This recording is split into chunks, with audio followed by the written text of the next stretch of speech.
নূহ আলাইহিসসালাম ও তার ছেলের ঘটনা। আল্লাহর নামে শুরু হল কাহিনী পবিত্র, মানুষের হেদায়াতের জন্য সত্যির অন্তর। হজরত নূহ আলাইহিসসালাম মহান নবী, যুগের মানুষকে ডাকতেন আল্লাহর তৌহিদে তিনি। মানুষ তখন গিয়েছিল গোমরাহির পথে, মূর্তি পূজা করত সবাই, আল্লাহকে ফেলে তাতে। নূহ নবী এলেন আল্লাহর আদেশ নিয়ে, তাওহিদের ডাক দিলেন শিরকের জাল ছেড়ে।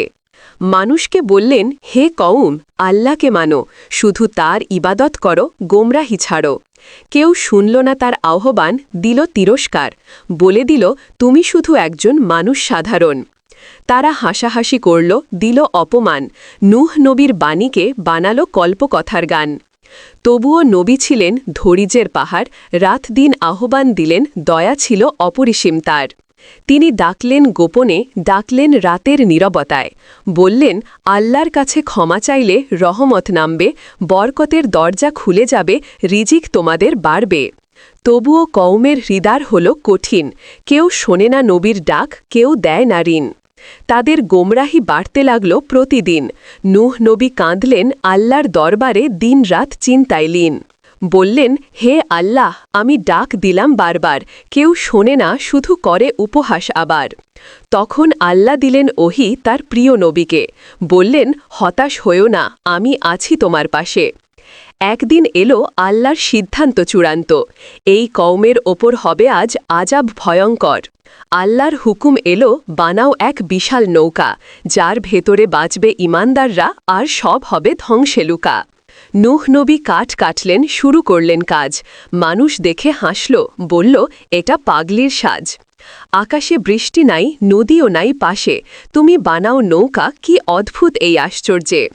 তবুও নবী থামলেন না, রইলেন কাজে ব্যস্ত। আল্লাহর নির্দেশে করলেন নৌকার ব্যবস্থা। নৌকা হল বিশাল, কাঠে কাঠে গড়া, আল্লাহর রহমতে সে হল শক্তিশালী ধরা। এবার এলো সেই ভয়াল মুহূর্ত, আল্লাহর নির্দেশ নামল অজস্র বৃষ্টির স্রোতে। আকাশ খুলে দিল ধারা, মাটি ছুটে দিল জল, পাহাড় সম ঢেউ এসে করল চারপাশ দখল। নূহ নবী বললেন, হে ইমানদার সবাই, নৌকায় ওঠো দ্রুত, বাঁচো আল্লাহর রহমত পাই। প্রাণীরা জোড়া জোড়া উঠল ভেতর, বিশ্বাসীরা উঠল তাড়াতাড়ি, ভয়ে কাঁপা অন্তর। কিন্তু নবীর এক ছেলে দাঁড়ালো দূরে, সে বিশ্বাস করেনি, রইল অবিশ্বাসের সুরে। নূহ নবী ডাক দিলেন, হে আমার প্রিয় পুত্র, এসো নৌকায়, বাঁচো আল্লাহর কৃপায়, নিশ্চয়ই সুখ। কিন্তু ছেলে বলল, আমি যাব পাহাড়ের চূড়ায়, সেখানে আশ্রয় নিলে রক্ষা পাব বন্যার ঢেউ থেকে নিশ্চয়ই। নূহ নবী কেঁদে বললেন, আজ আল্লাহ ছাড়া কেউ রক্ষা দিতে পারবে না তোমাকে এ ধ্বংস থেকে সারা। তবুও ছেলে শুনল না, রইল এক কুয়ে, বিশ্বাস করল না বাবার বাণী, দাঁড়ালো অহংকারে। আল্লাহর হুকুমে এলো এক বিশাল ঢেউ, পাহাড় সম জলোচ্ছ্বাসে ভেসে গেল ছেলেটি সেই। নূহ নবীর বুক হল ছিন্ন ভিন্ন, চোখের জলে ভিজল তার দাড়ি, অন্তর হল লীন। বললেন, হে আল্লাহ, সে তো আমার সন্তান, কেন তাকে রক্ষা করলে না তোমার মহান রহমত দিয়ে। আল্লাহ বললেন, হে নূহ, সে তোমার পরিবার নয়, কারণ সে অমান্য করল, ছিল কাফেরের স্রোত বই। আমার প্রতিশ্রুতি সত্য, কাফেরদের রক্ষা নাই, তোমার দুঃখ দূর করো, তুমি ধৈর্য ধরো ভাই। নূহ নবী মাথা নত করে বললেন, হে আল্লাহ, আমি জ্ঞানহীন কথা বলেছি, দাও আমাকে ক্ষমা।